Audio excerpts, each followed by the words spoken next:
everybody, and welcome to Sonic Talk, the first one of 2020. In fact, well, I don't know what to say. I mean, it's. We've had a couple of weeks off. It's been Christmas or whatever it is, or then maybe you don't. Maybe you guys didn't have a break. I can't speak for everybody, but we certainly did. It's our first podcast back. Actually, I came back in on the 2nd, but obviously the way it fell, it's the first Wednesday. So welcome everybody. 603. Let's hope for 2020. It sounds like there's lots of gags for clarity and vision and all of those things there. But this is the podcast to do with music technology and synthesizers and all that. And in fact, this is the week just before NAMM, which, if you don't know, is the biggest show, sort of international trade show, where we get to see a lot of the first looks at all this new technology that's coming out. Lots of interesting stuff and instruments. And in previous years, I've said, oh, let's do a pre-NAMM preamble. But what tends to happen is nobody can talk about anything because they've all signed NDAs. So it seems a bit pointless, really. We might talk a little bit about NAMM this week, but next week we will be in Anaheim from Wednesday. We arrive Tuesday. There'll be our usual live blogs, and then the videos will be coming on stream. We usually post around about 100 videos from NAMM, and I think we'll probably, no reason to believe that we wouldn't do any less this time unless there's some sort of catastrophic tech event, but who knows. But let's get on to our guests, because we haven't seen them since, well, we'll start actually with Mr. Ty Unwin, media composer who's had a bit of a break, as his winter break, and he's looking well rested for it, and all those things. How are you, Ty? You well? I'm good, but as we were just saying, talking about tech disasters, if my broadband's a bit ropey, I do apologise. Can't do a lot about it at the moment, right now.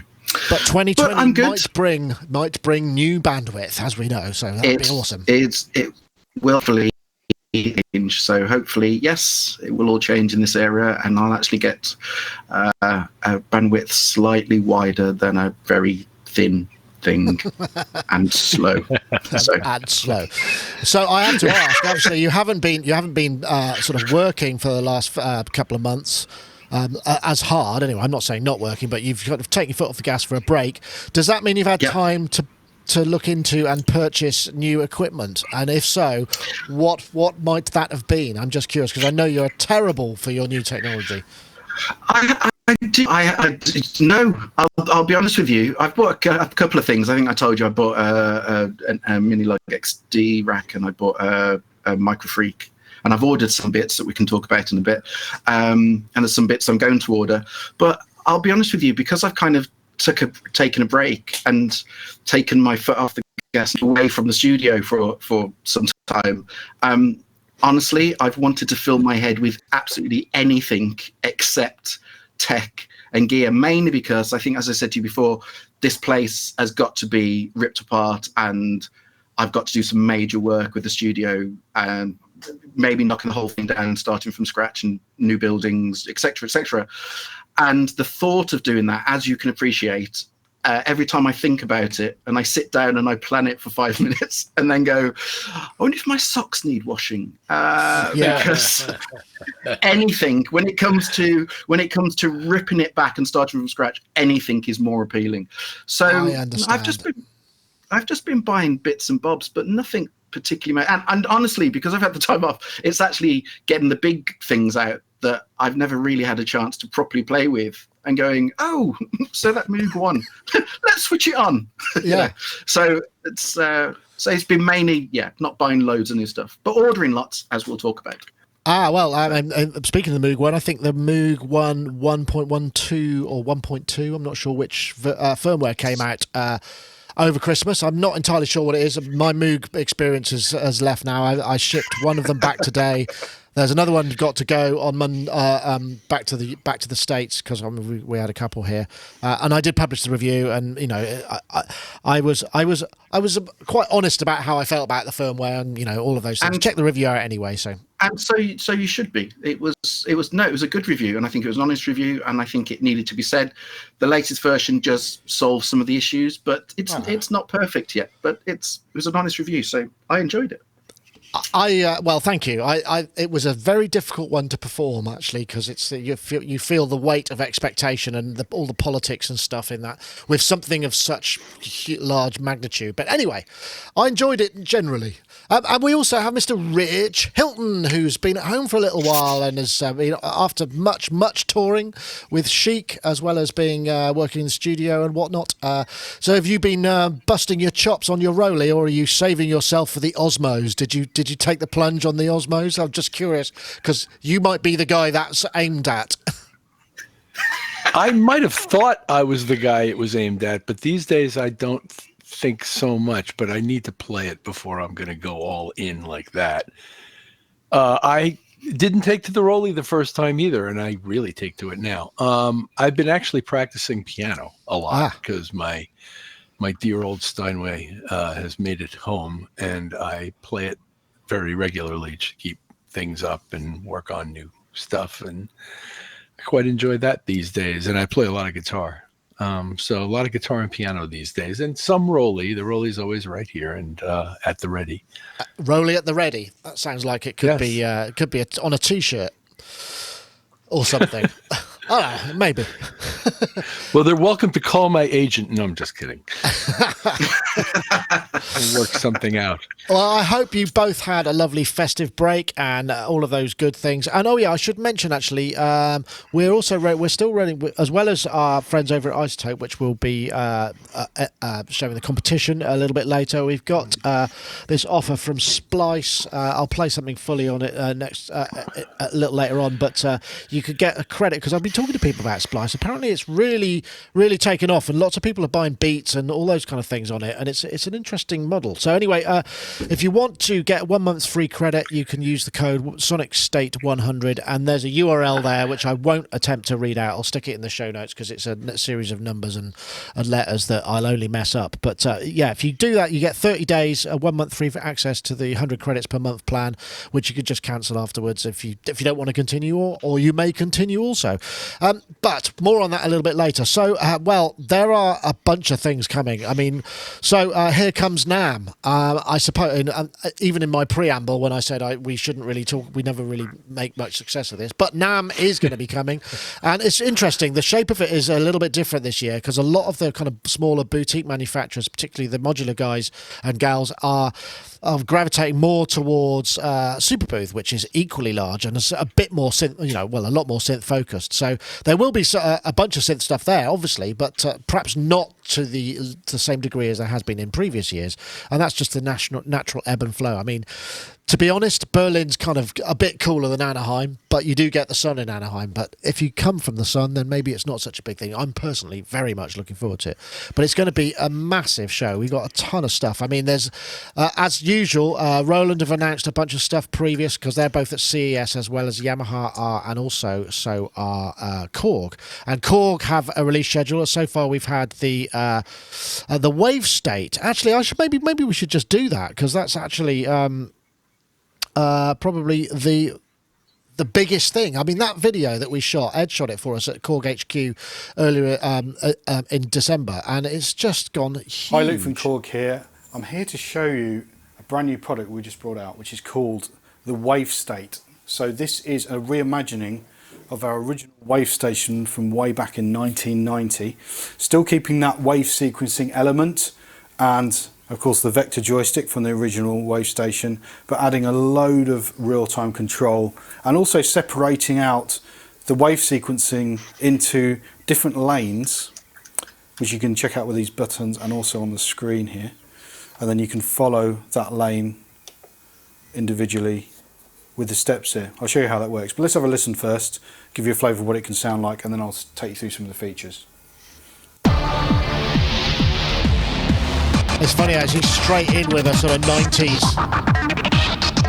game audio demo. There are some other really exciting sounds in it. This just shows a lot of stuff. Again, I won't play it all. It's on the YouTube channel. You can watch it. It's one of us. But it's got, people have really seemed to have gone for this, because the Wave Station is one of those synths that people have always been saying, when Korg have released their virtual versions and sort of smaller versions and whatnot, Wave Station, Wave Station, Wave Station, everybody's saying. And I know, I don't know, but Ty, were you at Wave Station? You must have a Wave Station there somewhere in your archives, right? you're talking to kind of it's either the wrong person or the right person.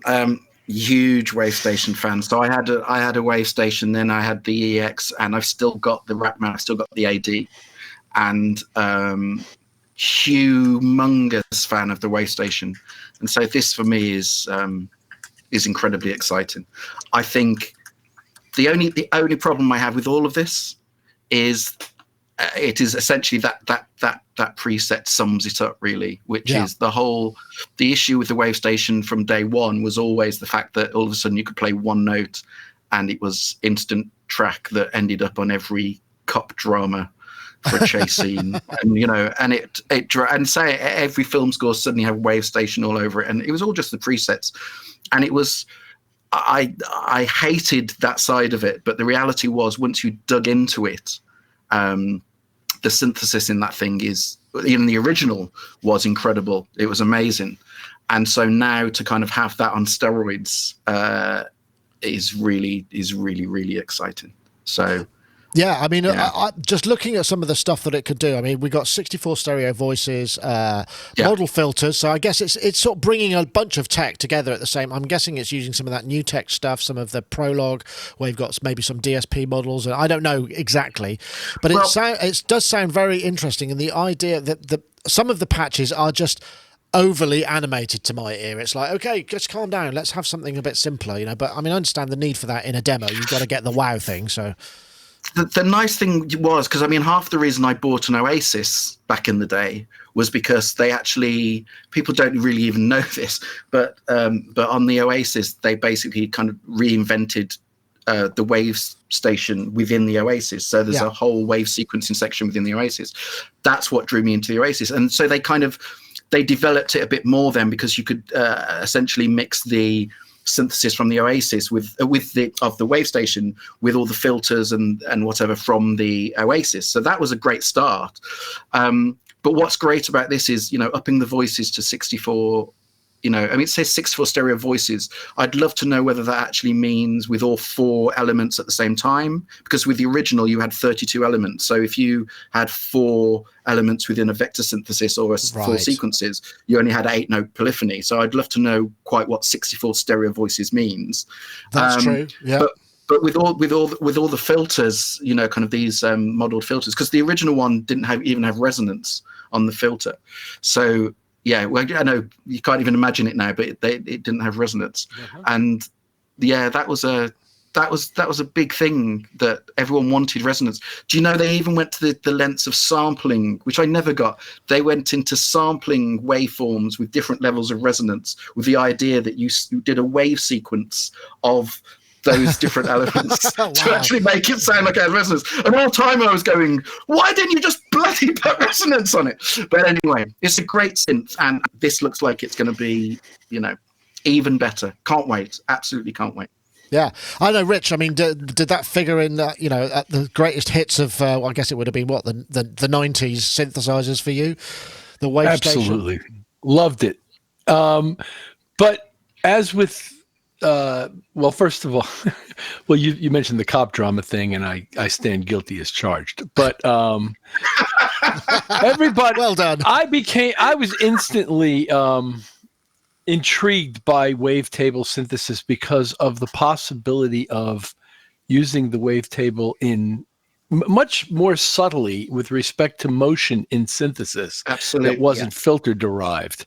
And that's what really interested me about it. And so as with the original, all the demos go ba-boom, tink, ba-boom, boom, ba-boom, ba-boom, boom, ba-boom. And that doesn't tell me anything. I mean, what I need to know is, how does it sound when I'm slowly morphing through that wavetable at a particular place in the wavetable where it's doing something interesting? And that is something I think I'm going to have to either find out with my hands on the instrument or have to program up myself to find out. And I used to use Sonic in the same way. The everything from VFX forward had wavetables, and I used to love modulating the wavetables because, as I say, you could get motion that you can't get in a filter, and it was a beautiful kind of nice modulated thing you could do without having to go through ting tong tong tong tong tong ting ting tong and all of that. Now this thing is very focused on that, and that's all well and good, and I'm sure there's plenty of good uses for it, and there are still cop dramas to be made. But but what and the whole one button, you get the whole dance record on on C2 is that's all very. It's all very no. Don't say it. entertaining It's and not. such. No. It's not all very good. Don't say that. It's not all very good. Well, it's it crap. sells instruments. It sells I know. instruments. Yeah, but what yeah. I need to know is how do those wavetables sound when you're sweeping them with an LFO or something, or an envelope generator to get something going on. It's going to be And down to the interpolation, isn't it? It's the interpolation. I mean, I've just reviewed the modal Argon 8, and the interpolation on the wave tables in that is really sweet. So you get beautiful shifting. So I would imagine, Rich, they must have done something good on that. It should be wonderful. It looks wonderful. And I watched like a half-hour video of a guy who went through every parameter. Yeah, Luke Pop. Of the thing. Luke Pop strikes again. Him. I watched a good portion of his video and the conclusion, and the thrilling conclusion.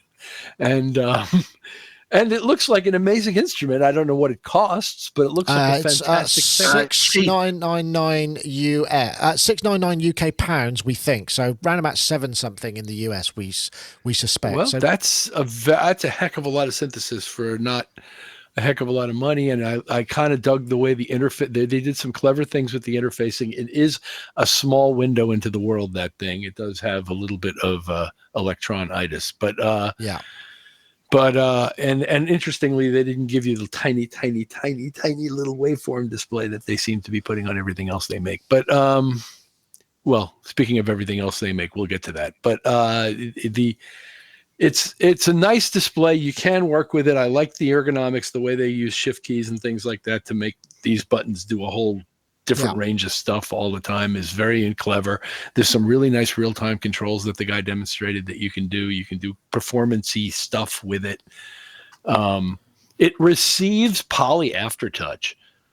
So it doesn't create any. Yeah, well, that's the case all. with many things. I think that will probably be changing with the Hydrasynth manufacturing their own keybed. I think people will step up and start going, right, we need to start adding these kind of things. And with the advance of Osmos, which we've spoken about before, that I think that will change the topography of what's expected from a keyboard.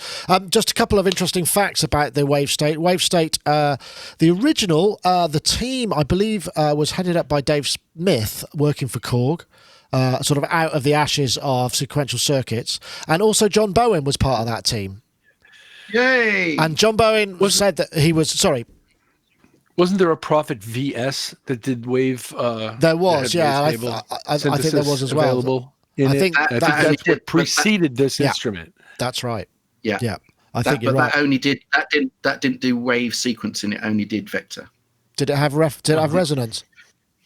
It did have resonance. Hey, there we go. There's one. It may have, but the people who were doing digitally, like Sonic and Korg at that time, did not have a decent resonance available to them. It wasn't because they were taking a stand. It was because they didn't have it. They can do it. Yeah, you're absolutely right. I wouldn't be surprised if Mr. Rossum had a hand in this somewhere down the line, seeing as most digital advances around that era seem to pass across his desk in some form, whether he was actively involved or just reviewing designs for people. So I wouldn't be surprised if there was some of Dave Rossum's fingerprints on there, but I would have to check with him. I did an interview with him way back, last Super Booth, and we talked about all of that stuff, and it's fascinating. But all of these things have come from a similar sort of legacy. But yeah, it looks like it's going to be interesting. I mean, obviously, 37 keys. Some people are going to go, well, I'd rather have 5 octaves, and I feel the same thing because we did I did the modal Argon 8, which will be coming up hopefully before NAMM. I'm working hard to try and get that out, and that's only got a 3-octave key bed. And it feels, because it's 8 voice, you're sort of thinking, I want some more keys, because it sounds good. So yeah. I'm always the first to moan at small keybeds because I hate them, but I have to say that the way that personally I would use this, mode, right? That's it. That's all I'm going to do. That's it. I don't need any more than 1 octave. You just need an octave, yeah. Yeah, that's it. The way that I'm going to use this, because the main thing about this is because of the form factor, is all I'm bothered about is, does it have full-size keys? Yes, it has full-size keys. Yeah. They're not the mini-log keys, because I would basically use the keyboard on it to do the programming side of things, which is, for me, would be the most important reason to use the keyboard in front of it. But then when it comes to the actual playing, I would play it remotely from something else with size. But so for me, it kind of works perfectly because it's such a programmer synth that I just want a keyboard in front of it that's big enough with full-size keys to do the programming, and then all the sequencing side of things or playing side of things I do from somewhere else. Well, a lot of people are very excited about it, and I think if they get it right, because it's got like 14 simultaneous effects in it as well, and I imagine if some of those effects are the effects that are in the XD, I mean, you just got the XD, Ty, you'll know, there's some lovely stuff in there, so I'm hoping, all of that stuff will probably be all part of the same team, as it were. So just literally my 2 words on the XD, because I know the reason I bought it, as you well know, is essentially you raved about it so much to me that I felt I should. No, genuinely, there's no BS there. That's completely genuine. Nick so raved about it to me, and so I bought one. And as we both kind of agree, it shouldn't sound that good for the money. Really, it shouldn't sound that good. It's an incredible synth for the money. Yeah, So anyway, thank goodness for that. So it's not one of the ones that you're putting on eBay or going into deep storage. shrink wrapped in the archive. Okay, right. Well, anyway, if you want to check that, Korg they brought out the SV-2 this morning. In their wisdom, what they've been doing is the embargo for all of these. There are more things coming, but I cannot speak of them. I think we know what we're talking about, but can we not talk about them? I don't know. Ty can talk about it. I can't talk about it. Stuff. Well, I've ordered one. So I can order one. I can talk about it. So I've ordered one. Oh, ordered what? The new thing from Korg coming out on the 10th, available in February for delivery. Apparently. All right. Okay. I'm seeing all this press about online. This 2600 they're supposed to be building. I think is that really? Yeah, I saw all kinds of stuff. I don't have an NDA, and I saw all kinds of stuff online about it. Now, at the end of the day, it looks like more than just speculation to me. And even they're teasing it with the size of the road case. Yeah, so I did see that. Yeah.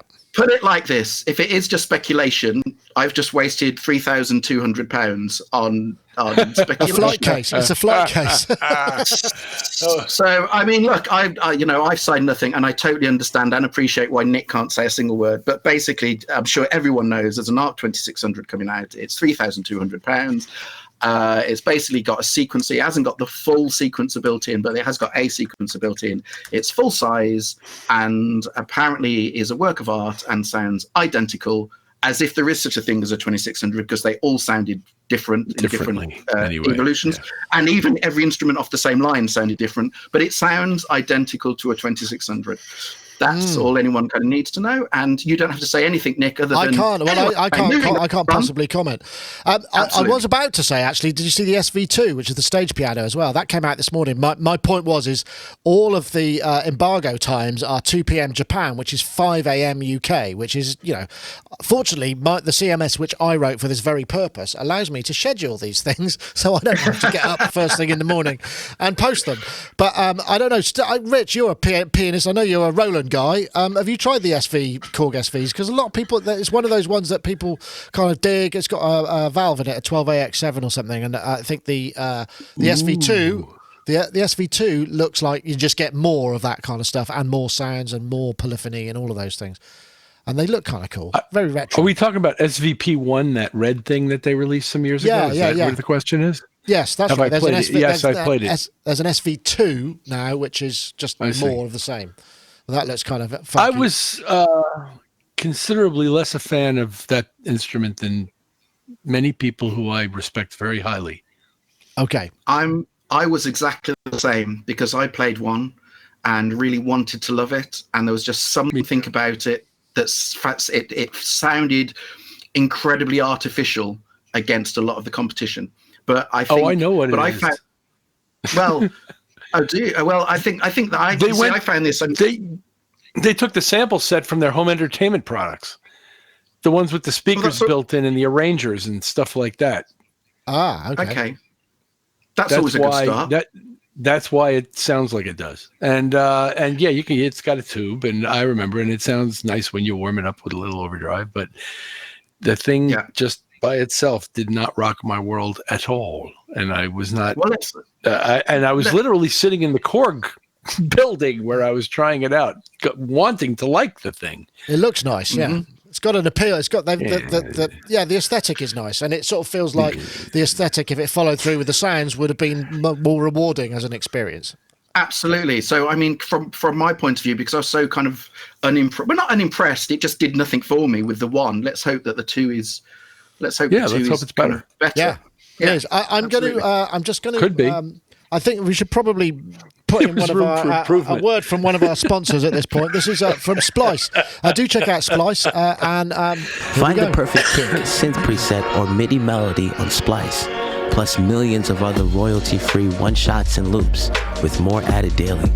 Zero in on the perfect sound, filtered by tags like genre, BPM, key, and instrument, or search for something else like a feeling or a mood. Browse, search, and preview all your sounds right from the Splice desktop app and seamlessly drag and drop them directly into your DAW. Your sounds and presets are available everywhere you make music. Keep them forever, no matter what. That's right. Splice are offering a deal to us lot. If you use the code Sonicstate100 and you use the link which is on.splice.com/2QAAJNO, and there are various capitals. I'm not going to attempt to read them out in their capital form, but I'll put them in the show notes. But do check it out. I was interested. I was talking to a producer friend yesterday about Splice and how lots and lots of people are making beats now. There's this sort of new movement of people making beats and samples, and Splice really fits the way that people are wanting to acquire those sounds. And also, it's another revenue stream for musicians and producers. You know, you can make a beat, you can put some samples up. It's a really interesting concept anyway, but do check it out. It's thanks to splice.com. I was going to say there was another thing, you know, in the chat room was saying, why don't Korg do a PS33 or 3200? And that would be a challenge because that is massively polyphonic, isn't it? But and they are things of beauty. They're legendary. Actually, Ty, I'm going to ask you, have you got a PS? No, I looked at 3200 when ago. I can't remember, and basically was told that's the one to avoid. Essentially, you either get the 33 or you get the 3100. And the 32 is the dog, is it? Well, 32 is just the one that didn't really have the things that the 31 and the 33 had, but the 33s go for, you know, kind of they're touching kind of 100k basically. Realistic. I think it was 80k. I think it was 80k, but plus VAT. Christ. You're talking it was 80 plus VAT. I think was for 33, and a 31 is going for 31's going for about 10, something like that. And the reality is, everyone that's got one that I've talked to has basically said, look, they're nice, but they're not worth 100 grand. No. There is, again, it's basically almost, it's more nostalgia, and you wanting to get that kind of Vangelis. It's all about, you know, the kind of Vangelis and the tomato stuff. Tomato. That, well done. He was lesser known than Tomato, but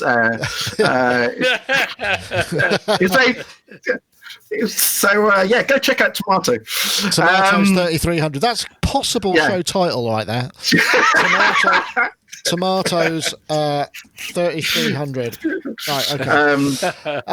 Well, 100 grand, Rich. You could buy like a top of the range CFX Yamaha custom beautiful. I mean, you know, you're talking real top dollar craftsmanship, and I'm sure Steinway have pianos that cost 100 grand. If you were looking to upgrade your, probably not. Oh my god, at least 100 grand. Really? With a nice Steinway. Yeah. Oh, I didn't know that. Wow, even more. Yeah. Crikey. Yeah. Oh, easily more. Yeah. Wow. I don't know. I can't remember where I started that topic. I think I was just bringing it in as a kind of as an interjection from the chat room. What other stuff? I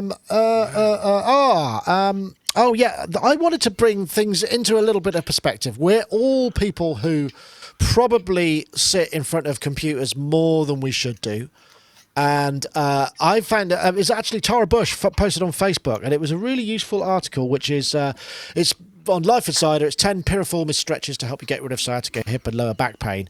And I've got a video. This is the sort of thing that you might be expected to do if you wanted to look after your piriformis muscle, which is the muscle between your hip and your which is pelvis. A small stabilizing muscle in your hip here.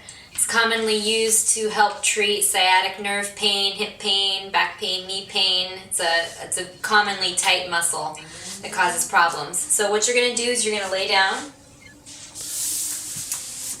The side that you're stretching, in this case my right leg, is going to cross over your opposite side. You're going to put one hand on top of your knee, the other hand over your ankle, and then you're slowly going to pull toward your opposite shoulder until you feel So that's an example. I dream of being able to pull it that far, but I mean, at the moment, seriously, this is quite important because I mean, I've suffered from quite bad back pain from just because I have my screens too low and I got compressed vertebrae in my neck, and that took I had to get that. But it's really important because, especially if you live quite a sedentary existence because of your work, things to watch out for, and that muscle is one of the ones that really can get sort of locked up and cause all of those problems. And I just thought, should maybe mention it. I don't know, Ty, I'd imagine, the amount of work you've done, you must have at least had some twinges in the back department, or have you had it, do you spend a lot of time just trying to keep it right? Before that, I just want to put forward a episode title of "I Dream of Being Able to Pull It Back That Far," because I just suggested that in the chat room. I can't let that one go. Sorry, Nick. That has to be up there. I'll write it down. It's a bit too on TV. But look, we'll get the views. We'll get the views. It'll be fine. A whole new audience. I mean, they'll be disappointed, obviously, but it's clickbait. Clickbait, as in your back going click. There we go. There's a pun for you. I mean, again, you're talking to someone who's had years and years and years of problems with his back, and it sounds such a cliche, but it is literally. I mean, I've been through all kind of chiropractors. I've had acupuncture, McTimoney. I've had normal ones. Hypnotherapy, honestly, everything. My back's been through everything. Something that involved the guy realigning my gums and realigning my neck, rather than all my problems with the lower back, and he was solving it by putting his fingers in my mouth and realigning my gums. I kid you not, and it worked. Wow. But the thing that changed all of that, and this is such an easy thing, was getting the right chair. Now, I had been doing what we've all done, which is we've gone to IKEA and we've bought the 80 quid office chair, and I spent years of having that, and my back problems just got worse and worse and worse and worse. And in the end, I forked out on I can't remember what the name of it is. I'm sitting in it now. You know the guys that make the studio chairs? There's something and something. Who are they? Can you not Herman Miller? Yeah. They do. They do a special range. You've seen this chair. They do a special range where it's all. I don't know whether you can see it. It's very big. Okay, and it basically supports your back. Now, I have to say that I think this was something like 1,200 quid or something. Yeah. Which for a chair, you're kind of thinking that's just ridiculous money, and I'm not going to argue with that. But the reality is, since I've been in this chair, my back pain has more or less completely and utterly disappeared. Yeah, I think it's really important. Almost completely. Really important. Yeah. I know. Yeah, I mean, Rich, I'm sure you must be the same. I mean, particularly also, you go to visit. You're working in other studios. Engineers and producers bring their own monitors? Do they bring their own chairs? It would seem to make sense to me. If some do. Yeah. Oh, okay. Yeah, some do. So Herman Miller was sort of the de facto high-end studio chair standard for many years, and still is in many cases. And quite often you walk in and see the Aeron chair, which is what I'm sitting on right now. Me too. Yeah. There's a guy in the States named Carl Tatz, T-A-T-Z, as you guys say, who makes something called he promotes a technology he calls Phantom Focus, and he has a Phantom Focus chair. that people who I love and respect apparently fell in love with this chair. So Carl Tatz's Phantom Focus chair is also worth looking into. And additionally, Carl is a very, very interesting man, and I have heard rooms that he has done that blew my mind. As a audio consultant, technologist.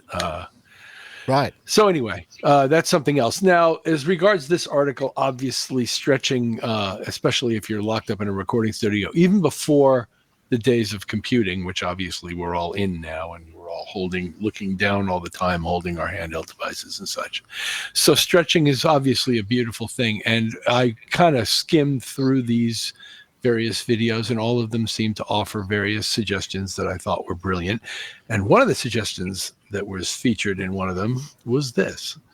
Yes, which my massage therapist just recently suggested to me, and I started bringing on the road because we could do a podcast on my medical history, but besides that, we've. That's a bit risque. Yeah, I saw the tennis. You could have worn boxers for that shot, really. I know he's got a nice body. Rich. Is that you, Rich? In that picture? No, that's sorry. you. I'm happy to report that's not me. That's your tennis ball, though. I'm sure of it. Yeah. It's your ball. It's definitely your ball. I mean, ball, singular. Yeah, no, you're absolutely right, Rich. I mean, that makes a difference. Makes a real difference. So one of the things that happens to me is occasionally a rib becomes misplaced in my back. And when a rib becomes misplaced, as apart from your spine becoming out of alignment, it hurts. And it hurts a pretty broad swath of muscle tissue around where that's happening. And I have suffered occasionally on the road where I couldn't find, I'm not really one to lay down on just anybody's table. So anyway, my massage therapist, last time I was there, said, bring a tennis ball. And literally yesterday, I had to repair a rib that was out of place, and I knew exactly where it was. And I got in a door jam with this thing and was able to pop it right back in. And I am a happy, happy man now. Wow. So that was some good advice. The stretches that you do on the floor, where you're laying on your side and you take one leg over, that really, really stretches out the muscles of the lower back, and you do one on each side, and you can lay there for a while like that and just like give yourself some like stretching motion like that. Yeah, absolutely. Those are good. The one that I didn't see anybody mention that I also like to do is something I call the call to prayer, where you're basically on your knees on the floor and you go forward over your knees with your arms outstretched, kind of what you see in the call to prayer motion that those Muslim people do. There are other various kinds of stretches, and I sit in lotus position. Anybody who's been with me for any length of time knows I sit in lotus position like a lot. And while I'm sitting in lotus position, I can stretch various things in various directions, and I can lean all the way forward and again extend my arms out and do that kind of thing. So this is all good stuff, and I'm glad it came up. I would encourage me, and they also recommend that you get up and take a break every so often. By the way, I'm just you're absolutely right. You're absolutely right, and I think it's important. I know it's kind of, it seems quite, it seems pretty obvious, but it's the sort of thing that you think, I know I'm fine, and then suddenly you're not, and and when you're not fine, it's like, oh my god, it usually happens. It's probably not going to happen to you in your 20s. It might start to happen in your 30s, but the longer you leave it, the worse it gets, because there's a point where it goes, and it can be excruciatingly and debilitatingly difficult. And Rich is brandishing the tennis ball menacingly. I've had periods in my life where I would at least once or twice a year not even be able to get out of bed as a result of injuries, and went through some very intense therapy to get to a point where that doesn't happen anymore. And I generally don't suffer with those problems anymore, but it took a lot of simultaneous therapies and a fair amount of pain to get there. Lady Aptitude in the chat room rather amusingly said your track is only as good as your weakest vertebrae, which I think is a very good line, actually. That's almost a short title there, really. I think I might actually have to grab that one. That's a good one. I'm going to copy and paste that in. The only problem is I don't think I can get all those words in the poster frame. I might have to make this. Anyway, we got that. Start with only. You could just start with only as good as your weakest vertebrae. It doesn't. That's true. Be anything. That's Could true. be anything. But yeah, I wanted to bring that one up, and thanks to Tara for pointing that out, because I know Tara's really big Tara. into yoga, and she does spin. She used to do spin classes, or teach spin classes in LA. I don't know if she still does that now, but well said. We should just pop our little message from our friends over at iZotope now. We've got the competition coming up, so stay tuned. Building on a 17-year legacy in audio mastering, Ozone 9 brings balance to your mix with never-before-seen processing for low-end, real-time instrument separation, and lightning-fast workflows powered by machine learning. Expect lower CPU usage and shorter startup times with Ozone 9 compared to Ozone 8. Experience fluid metering in a fully resizable environment that lets you track the most subtle details of your audio. Use more plugins at once, mix while you master without worrying about slowdowns or dropouts. And immerse yourself in a smooth, modern experience designed to keep you in your creative flow. As you can see, Ozone 9 is the fastest way to get your master off the ground. Thank you so much for watching. Be sure to check out our other videos and head to iZotope.com to learn more about mixing and mastering and to download your free trial of Ozone 9. Indeed you can, and we thoroughly recommend that that be something that you would check out, because as we know, iZotope stuff is incredibly useful. In fact, this show goes out through, I think it's not I'm trying to remember what it is now. I think it's Nectar. The kind of final process goes on the master bus. But we have a competition for this week, and we're looking for the hashtag 2020 Audiovision. So the number 2020 and the word Audiovision. The hashtag Ozone9 to @Sonicstate and @iZotope Inc. That's the hashtag 2020 Audiovision, and the hashtag Ozone9 to @Sonicstate now. @iZotope Inc. And that's Twitter competition. If you're picked, you stand the chance of winning Ozone 9 Advanced. You know, that's some pretty pricey and advanced stuff there. So do check that out. And we have a winner from last week's, the quizzes show. I actually should mention a little bit about the quiz while we're on it, but I will mention that later. So this time we have the winner is somebody called Imploded View, @Imploded View on Twitter. I'd love to bring the balance with Ozone 9 and Sonicstate and @iZotope Inc. And so congratulations to you, Imploded View. If you want to get in touch, you are the winner of episode 601. 602. What am I talking about? Which was the quiz one, which I should mention. We had a lot of fun with the quiz. It was completely chaos. And I want to say, Rich, you were there. I know it was a bit non-participatory because we had to get through so many questions, which was issue number 1, don't have so many questions. Maybe you stick to rounds of 5 next time. Issue number 2, make sure you get your spreadsheets right, because I did actually not have the right winners. And I just like to point that out now. Wagyu won with 32 points. And Azio Head came second with a possible with 27. And then Dave Bolden got 25. So those were the top 3. Top 2 prizes. I think Wagyu got GeForce. I think he got Virtual String Machine. And Azio Head was choosing something from the Audio Damage range, because Chris Randall from Audio Damage very kindly donated a prize. We will do it again, and now I've got it sorted out, it'll work even better. And Ty, I want to say thank you, mate, for those picture round questions, because I used to do that on Facebook. I used to put up a couple of pictures, go, can you guess what it is? And they were quite popular, but yours were really tough. Yeah, well, yeah. I mean, as you know, I sent you twice as many. Yes. You actually put on weren't the most difficult. There were more difficult ones than that. What I really want to have a word with everyone though about is dissing my dust, because the problem I had with that, you've seen my, so all the kind of stuff is in there, and so that doesn't get dust a lot. And because you've also seen you can't get to lots of it to get to stuff, so I was there having to zoom in. Okay. Zoom right in. I couldn't even if I had a feather duster, I wouldn't be able to reach it with the feather duster. These things are like kind of 10 feet away with me zooming in, and then all I get is look at the layers of dust on that. Yeah. So ungrateful.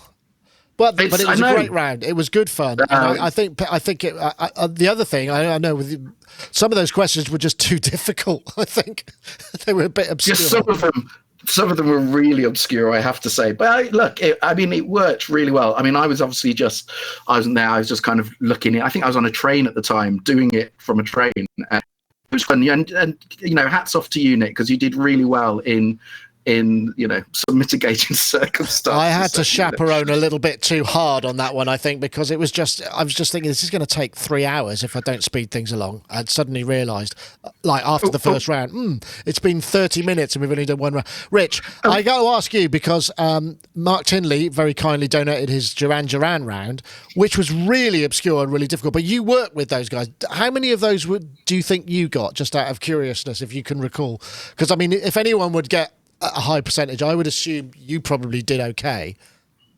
You're muted. It's not me. Take a drink. Well, yes, they were asking me to. I did it for them. I did it all for them. Anyway, I think I got about half of them. There were some I didn't know. There were others I did that other people don't know. Like Nick Rhodes' real name, stuff like that. I knew that. There were other things. He was building on a narrative, and I never really joined that narrative, but I did know certain things along the way. And I thought one of them was really misleading. Absolutely. The sad part about it is because I'm a real Stephen Duffy fan, so I was getting all the early ones, the difficult one about the Devils and Stephen Duffy, that Duran Duran fans are going, who the hell's this? They're the only ones I got. So I do. One thing that I will say that Mark very kindly sort of brought to my attention again, because there's a track by the Lilac Time called Black Velvet, which is absolutely, if you get a chance to listen to it, the only one I could find on YouTube was not the single version. It doesn't have all the beautiful synth modulated sort of choral stuff. Oh, okay. But it's a beautiful piece of work. It's a really fantastic song, and it's just it sort of reminds me of like almost XTC. It's got this kind of quirky British sort of almost folk root to it, but it's beautiful. The Lilac Time for me are one of the most underrated bands ever. Basically, the Lilac Time was basically Stephen Duffy and what is now his wife and his brother, and they were going from the kind of mid to late 80s, and it's kind of folky. It's very British, but they've gone through different stages. But the songwriting, Stephen Duffy's songwriting, is very, very good. Is on a it's a whole different level, and yet he's so. Never gets respect for it, but check out the Lilac Time. Definitely. Of its time, yes, I would concur. Right, so video 3 I've got here is this guy. That's video 3 in my list. This is the new Roland A-88 MK2 controller. That looks absolutely massive. 3 zones. I believe it's 88 keys, hammer action. Onboard arpeggiator, customizable zones, controllers. 3 zones? 3 zones seems a bit light on 88 keys, but maybe there's other things you could do. USB-C powered, you can be. Also, MIDI 2.0 compatible, so ready. It's a bit like HD ready. We don't know what aspects of MIDI 2.0 is going to be, but hey, there we go. I know, Rich, you seemed incredulous that it was only 3 zones, and I didn't realize that. Yeah, RD2000's got 8. I don't understand. Their flagship workstation synth nowadays has 8, which was double the 4 that they've been promoting for 15 years, and now they're back to 3. And do I use them? Yes, sometimes. I'd like to have the 8. I don't really like the RD2000, but I'd like to have 8 of them. I do find myself running out with only 4 sometimes, where I want to have. Where I have 2 layered things and I want to have something else going on. I can't do it. I'm limited to the 4 on the ones that I use, the older ones that I use. Why there's only 3, I don't know. Obviously, they've been looking at Native Instruments because they've got fancy colored lights down at one end, and that seems to be the Native Instruments hardware signature these days. And I imagine it probably is beautiful and feels great. I'd have to play it. As I said, I'm not a fan of the 2000, and that's supposed to be their flagship right now. So, well, the 2000, the thing I saw, because Ed Diaz, who did the demo for us when we looked at the 2000, really fantastic. I mean, it was just like, wow, this is really kind of a great master controller in terms of what you can do with that. I don't know about the sound so much, but I mean, it definitely seemed to be like on the money, because it was most live players now, lots of keyboard players now, they don't just have to play parts, they've got to have like an octave of samples or loops or triggers or hits. You know, there's tons of stuff you've got to do. It's not just about keyboard playing. You know, and having 88 keys means you want to be able to split it up. I mean, you can do it in software at the other end as well, I suppose. I was going to say, I think the reality is, the way I'm looking at this, is that they're looking at this two markets. Mainly, I would say, in front of a door and having it as your master controller, in which case the amount of splits and layers you have isn't so important. And then I honestly think that if you're going to be using it live, whether you like it or not, I mean, Rich is here to completely contradict this, but most people are doing things in main stage, and so all the splits and the programming and whatever from when I did it was all of that was done in main stage. So I think although I totally get what Rich is saying, and 3 doesn't seem a lot, I think for the market they're aiming at, I think there will be a lot of people who won't even use 3. I think they will either be doing it in main stage, or when you're using it with the DAW, it's not really that important. I think the main thing going for this is the key bed, which I think is the same as the 2000. I think it is. I think it's their latest Ivory Touch one, which I love their key beds. Roland make nice key beds, and you know, I mean, all the lights and the controllers look nice. They'll be useful, but I still think there's always the one thing I always think Roland miss is, even back in the day, they realized this with the A80 back in the late 80s, which was the Roland Bender is all very nice. It's lovely, and it really has its uses with the front mod push and that. But there are times when you really just want wheels, and Roland got that right on some products where they will they give you the joystick, but they also then give you wheels as well. Perfect combination. And I think the fact that they've lost the wheels now and you're just on the joysticks is, for me, a bit of a limitation for me personally. Yeah, well, I was going to say, because when you did the Spitfire library thing, I noticed you were using controllers, sort of the wheels and faders essentially to kind of to bring in certain things, and wheels would make more sense, I guess.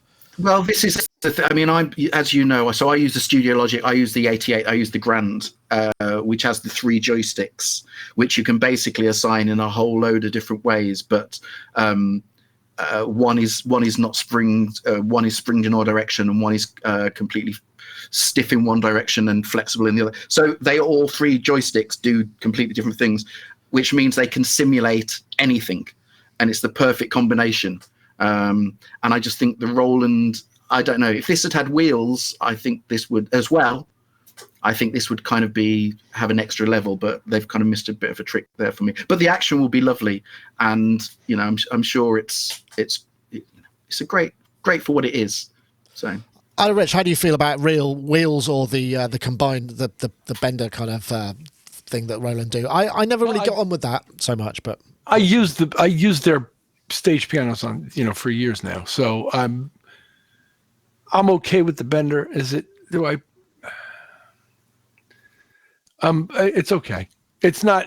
I don't do enough with it. I like what I like the best is a ribbon controller for what I'm doing. Yeah. But you know, horizontally mounted, you know, CS80 style, Roland 2000.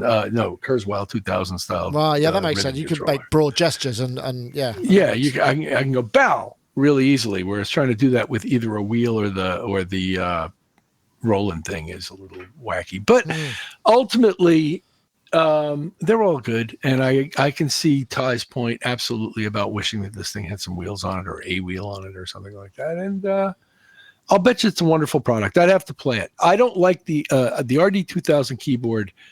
Unusual for them is a keyboard I don't particularly enjoy playing, and I've loved their key beds for years and years and years, and I still do, and I still play them on stage because I love them. But that one does not work for me. And I wonder what this one's like. For me, the absolute ultimate one was the one that they had on the V piano, because the action on the V piano is very nice piano. Cool. That was a very nice action, yes. Yeah, the action on the V piano, for me, they're absolute peak, because it's just beautiful action. As a pianist, beautiful action. But I don't know whether they actually did put that in any other products. I think it was, I know. I imagine them. It was because it was the V piano originally was extremely expensive. So I'd imagine it was, you know, a lot of that was. Yeah, it was a lot of yeah. Yeah, I know. Yeah, I remember. I think it's deeper. Yeah. I think it's a deeper key physically than what they put in their workstations. Yeah, it is a very deep. It does go very deep. Pretty deep. Right. Yeah. So you get that pivot or whatever it is, the technical. But the RD800 piano feels great. I love playing the RD800. It feels good to me to play. I enjoy what it does, and it for that kind of work that I do on it, it's fine. The 2000 feels spongy to me, and I can't help it not. I keep trying to like it, and it just feels spongy to me at the bottom of the key, and I can't explain it, but there's something weird about it. And I know other people who are way better piano players than me who love it. So I'm just looking to see the spec. I can't see whether it's poly or mono aftertouch. I would imagine it's probably mono aftertouch. I think it's mono aftertouch. I'll tell you why it's mono aftertouch, because if it had poly aftertouch, they'd be making one hell of a thing about it. That's very true. And again, the disappointment is that the very first one in the late 80s, the A-80, had poly aftertouch, and this was 30 something years ago. The A-80 I had one, and it was it had the heaviest I've ever keyboard, and to get the aftertouch you literally had to play the note and then almost literally lean on it, but it did have poly aftertouch, and that was in 1987 88. Poly aftertouch and a certificate, a special voucher for RSI clinic, I'd imagine. Yeah. Well, maybe that's what caused all my back problems. It was actually so yeah, but no, it's got to have mono aftertouch, because they would have making the song and dance if it did have poly aftertouch. You're probably right. So I'm just trying to think if there's anything else. We didn't. I know it's not always a popular topic here, but obviously Behringer released a whole bunch of stuff towards the end of the year. We got the octave thing. Was it the cat or the kitten? I forget which one it was.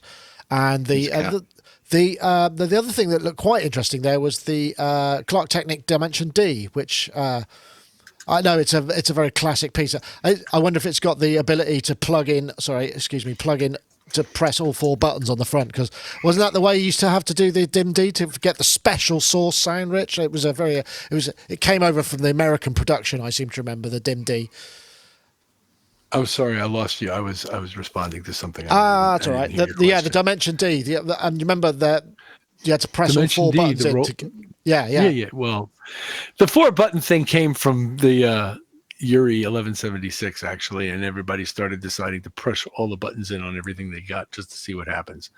And sometimes I never liked to use the Dimension D that way, but I did like to use it occasionally on one or the other of the existing chorus buttons on it, and I loved it pretty much all the time until the bass guitarist wanted to use it. Oh, I know. Isn't that all right? Is it acceptable to use that on a fretless bass, but not on a fretless in 1987? It was acceptable, but it's now not 1987. So for probably about 3 weeks, it was acceptable. You don't mind giving up all your bottom? Yeah, it's a beautiful thing to do. Yeah. Well, okay, fair enough. Well, anyway, I think was there any other business? I think because I spoke to Gaz, and he was we're going to talk about Cubasis, but he was very keen because I know he uses it, and I don't. Oh, that's Gaz's. No, that's Gaz's territory. So I might just leave that out. Was there anything else that anybody wanted to kind of to bring in on that on the topic list? I think we've pretty much covered everything. Oh, there was the only other thing was the Roland GO cast, which is a bit outside our scope, but I don't know if you saw that. That was pretty cool. Did you see this thing? This is like a little vision mixer. It's like the Roland GO mix, but you can plug a mobile phone into it and Wi-Fi another phone. So you get 2 cameras and 3 channels of audio, and you can stream out via an app. It's kind of actually a really, because everybody's trying to do this kind of thing at the moment and streaming. And this looks like something that would be pretty cool. I imagine taking this to a rig at NAMM with an iPad and a remote phone, having a 2-camera shoot. Wouldn't have to carry too much stuff. It's like $249. You see, anything like that makes things just easier. I mean, that's the thing. I mean, it kind of looks like there's nothing revolutionary in there. It just makes something easier in one box. That absolutely makes sense. Yeah, it'd be interesting to see, because In that one, they in that clip, they had obviously the guy with the camera, but then another guy with a gimbal, which would be connected to Wi-Fi. It's not clear whether you need to have a laptop and a network port, or whether you can just use the Go app on your phone to connect directly to your streaming source and create your own Wi-Fi network, and then share it as a hotspot with the other camera coming in. Because we used to use that. There was a Switcher Studio Pro was what we used to use. We had multiple cameras for our live events. I don't know, you might remember the first one, Ty, where we had just iPhones. We had 4 of them, yes, and an iPad, and all connected via Wi-Fi and then streaming out via them. And it was patchy, but impressive at the time. I wouldn't. We've retired that now. I think we did use it for our second stage in the event we did at in Bristol at D&B. At the school D&B. Yeah. But yeah, this kind of looks cool. I mean, if you're doing videos and you need that sort of thing, and because the cameras now are fantastic in these things. I mean, even I bought this phone. My mum needed a new phone, so I bought this. Right, this is just a Xiaomi. It was 120 quid, and it's just got an incredibly good camera in it. And yeah, you know, I mean, so you doesn't need a contract. Just stick your SIM in there. And that, you know, you can plug that in. But the hard thing to find is audio in. And so the Go Mix was one way, but I must admit, I will bring this up because I bought this because I was thinking I was going to use it at NAMM, because sometimes you bump into people and you think, I'll shoot some sort of an interview, but you need to take a GoPro and other stuff. And I found this guy, which is just it's just a regular lapel mic with USB-C on it. And you just plug that into your phone. Wow. You've got audio straight in. Use something like Filmic Pro. And you're there, you know, you could just hold that. Because I did some interviews at Roland launch event last year, and I interviewed Kibo and Rachel K. Collier using the very same stuff, but with a GoPro instead of my phone. And that just means that you can actually because the sound is the most important thing. The vision you can live with, you know, a slightly shoddy image, but if the sound is crappy, then it's really rough. So it's well worth. Yeah. $250 could be worth having. Hey, Rich, what have you got? You got your Apogee One? Yeah, but that's the same size as my phone. You know, I'll just say, whoa, can I just? It does sound good. Whoa! I just want to go back. Talk about first world problems. Yeah. Just take your self back 5 years. If you turn around and gone, oh my God, that's so big. It's the same size as my phone. Yeah, I suppose so. That's fair enough. But yeah, I guess. But it's bigger than your phone. Oh, forget that one then, Rich. Well, okay, Rich. I'll raise you. I'll raise you, and that's my interview kit. Yeah, that's cool. So that's pretty cool. Yeah. So so this. But this thing has the microphone built in. Okay. It's got the mic in it. Right. It does, and it sounds great. Actually, I bet it does. Yeah, I bet it does. Excellent. Well, anyway, I just thought I'd throw that one in there as a sort of random one. So that's going to be coming out. We're going to see all the, you know, next week is going to be the NAMM show. We're going to be there. We're going to go and see Roland. We're going to go and see all of these people. We've got plenty of stuff to see. You know, there's probably going to be some new releases. If what Ty was talking about earlier manifests itself, we'll probably go and see that as well, assuming we haven't already got any video shot, but I couldn't possibly comment. And so therefore... it's going to be a big week for content. There's going to be a ton of stuff. So if you see us over at NAMM, come say hi. We will be running around a little bit, but we can always stop and say hello and, you know, all of those things. So, wow, 2020 starting with a bang. I know. When do you go back to work, Ty? Like you know, full schedule working. I mean, you know, I'm not saying you're not working now. You're working like a normal person now. When are you going back to the work that's going to basically finish you off if you don't slow down? Well, I'm in a really fortunate position because the work that's not going to finish me off, which is doing Midge, I can't even talk about the more than Midge and I are doing at the moment, but there's no set deadline on that, so that's cool. And then the work that, as you quite rightly say, will essentially kill me eventually, I've literally managed to get a clear book. It sounds so ridiculous, you know, turning around and going, you know, most composers, they're going, God, no, I need work. With me, I said no to enough stuff to have kind of as long as I like off. Really? Well, that's good. I think you need it. So I think you should fantastic. look I after do. yourself. We want you to be around. I'm being selfish here. No. But honest, genuinely, that's the bottom line. It got to a stage where again, we could go on for hours about burning yourself out, but I was so close to genuinely to burning myself out. I kind of took a step back and realized that, and so I'm genuinely just taking things easy and taking time off, and it's great. And just we're talking about my ear that's been completely screwed for the last 2 weeks. You'll be pleased to know that in the middle of the show, it's returned. It's been like me like that for 2 weeks, and it's come back during the show. Ladies and gentlemen, it's a Christmas, well, it's a post-Christmas miracle, ladies and gentlemen. Yay! It is, and it came unto being that Nick laid his hands upon me. It's probably maybe it's the SPL I'm sending via my mic that's some incredible crunchy audio that loosened whatever it was. Actually, talking of composers, great to see Hilda. I can't pronounce her name, getting a Golden Globe for her. Absolutely fantastic. For her score. Yeah, absolutely fantastic. Yeah. First time ever, I think, that we've had a woman win. Which is ridiculous, and it's long overdue, and plus the fact that kind of we all sit there going, we all want that score that's going to be a groundbreaking score, something different, something new. And before her, there was basically the last one that really did something really new was Dunkirk, and before that and whatever. So it's great to have it was a great score, and it has to be said, she's a woman, which is fantastic, absolutely brilliant. So long overdue. Excellent stuff. Well, Ty, have a great. You can watch NAMM from afar. I'm going to get you out there one day. You'll enjoy it. You'd absolutely have a wonderful time. I know you were going to do it at one point, but it didn't work out. Yeah, but I will absolutely do it. I will do it. But meanwhile, I will literally just be sitting here working out the list of things. The things to buy list. So it's fun. I love it. I absolutely love it. Yeah, excellent. Well, lovely to have you, Ty. Thanks for joining us, and also Mr. Rich Hilton. And are you sticking around for a little while? Or are you back on the road, kind of right away? No, I'm home for a little bit. Excellent. We will resume the heavy touring in March, back with Cher through America and Canada some more places I still haven't seen. There are places we haven't been yet, and we'll do some more of that for a couple of months, and in between now and then, we have a few one-off private shows. One of them in a very distinguished palace not far from you. Excellent. That's my mother's house. Yeah. Yeah, that would be it.